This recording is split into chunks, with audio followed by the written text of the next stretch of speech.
কি ব্যাপার? উফ আল্লাহ, গরম কি ঠান্ডা রে। এত দেরি তুমি কি খাওয়া দাওয়া করে আসছো নাকি?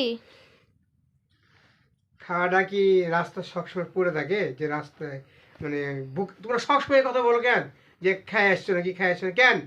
পেট উঁচা তো তাই। এই যে তোমার পেট। পেট তো আমার সবসময় উঁচে থাকে, যে পেট কি উঁচে থাকে না?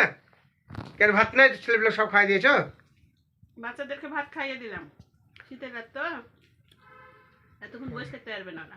তো ঠিক আছে, আর কিছু করতে হবে না, থাক। আমি পানি খেয়ে এমনি শুয়ে পড়বো। কয়েকটা একটু আটা সানে দাও, কয়েকটা রুটি বানিয়ে দিই, না গরম খাও। না, ভাজি থাক, দিয়ে। আর কিছু করতে হবে না, আমি শুয়ে পড়বো এখন। ভাজি দিয়ে সেই মজা লাগবে, খাও। না না না, আর এই শীতের এত আর কষ্ট করার দরকার নাই। আরে বাবা, ও কষ্ট করে রাত পথে আরে আটা না, সানে আরে দাও, বাবা, আমি আটা সানতে দিন পারছি পার না। হয়ে যাবেন। আরে বাবা, আমি খাবো, আমি খাবো, আমি রুটি খাবো, রুটি বানাও, তাহলে আমরা আটা দুজন, সানো। তাহলে আমরা দুজন না খাই তো? আমি খাবো, তুমি তো খাবা না, রাতের দিন, ছোট রাতের দিন তুমি ঘুমায় পড়বা। তাহলে- আমি খাবো, আচ্ছা ঠিক আছে, তাহলে খাবো, একটু খাবো। আমি খাবো।